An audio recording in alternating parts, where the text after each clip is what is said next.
The Situation Room with Wolf Blitzer, weekday afternoons at 5 Eastern on CNN. Let's talk a little bit about this latest article or blog that you wrote, because it sort of jumped out at me. You said you don't want the Islamic Cultural Center to be built near Ground Zero. You want it to be built on Ground Zero. Tell us why. Well, I'm just so offended by the bullying that's been taking place, picking on people who make up a very small percentage of our population and treating them as if they're not Americans.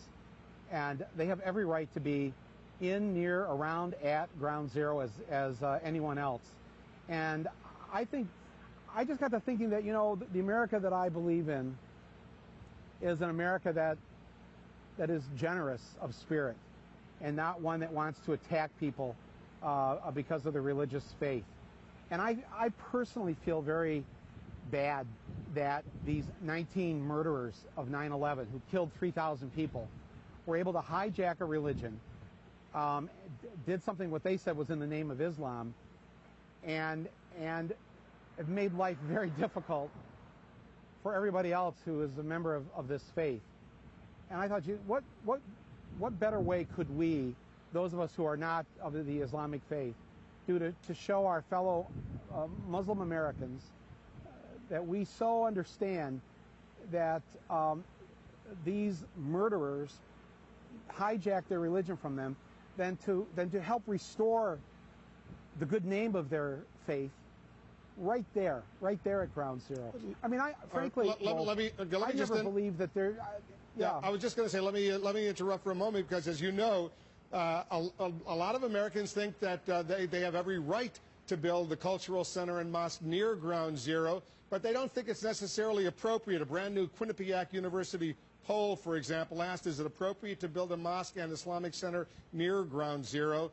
28% said yes, 63% said no. Why do Americans, why are they so opposed to this idea of building this mosque and cultural center near, not on Ground Zero, but even near Ground Zero? Yeah, even near it.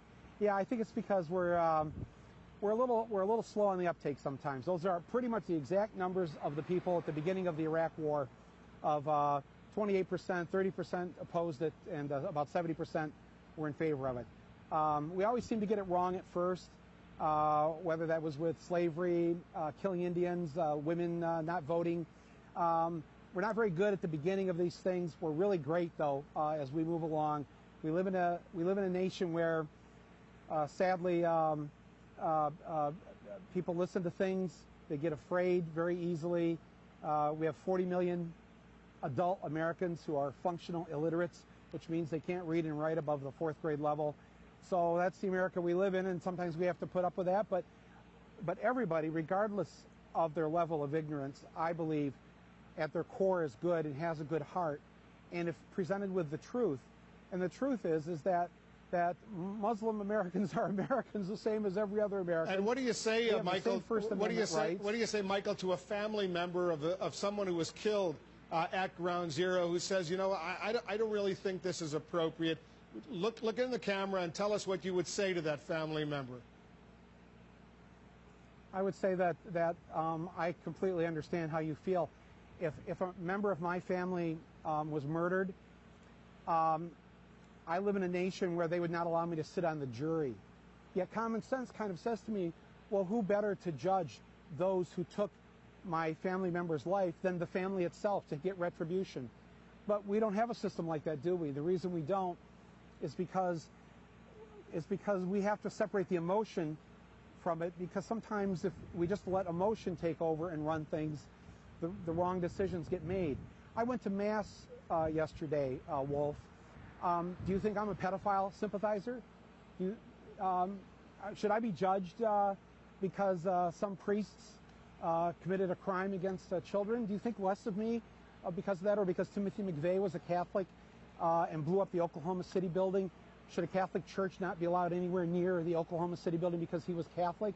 I got to tell you, I remember the very first presidential election. I was 6 years old, John Kennedy versus Richard Nixon. And I remember, as 6 years old, hearing all this stuff about if Kennedy was elected, the Pope was going to run the country. And I remember feeling like there was something wrong, there was something bad about, why was I bad? Because I was Catholic. And this is our history, and we have got to stop this. And those of us who are part of the majority have to always stand up for the minority when they're being bullied by people who are using this issue for their own political gain. What did you think of the way the president, the commanding general in Afghanistan, General Petraeus, the news media for that matter, handled the whole issue of that pastor in Florida who said he was going to burn a couple hundred copies of the Quran? Well, it's never good to have our general saying that we're afraid of anything. I mean, I got a whole other thing about that. We could do that, take another show on that. I just think when you're talking about burning the Quran, let me just point out again to my fellow Americans, 80% of whom don't have a passport, never leave the country, never see the rest of the world, don't know anything about what's going on. You know, I've had the good fortune to be able to get out of here and see a bit of this planet we live on. The Quran has 25 different mentions of Jesus in that holy book. 25. They consider Jesus a messenger of God. Why would you burn a book that beautifully mentions Jesus at least 24 times? I mean, how many Americans even know that? It really is just it just seems so crazy to me, and I'm fed up with it, and I just felt like I had to take a stand and say something about this. They're, you know, Arabs, Muslims of this, you know, they're 0.6% of our population.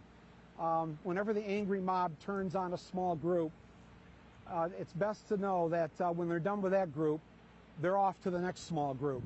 So everybody should think about that, because we all belong to our own ethnic groups that either came to this country by choice or whose ancestors were brought here by force as slaves, or who were here originally as Native Americans. But that's the melting pot of who we are, and we should always stand up against the angry mob when they're trying to take away a basic inherent right of anybody in this country.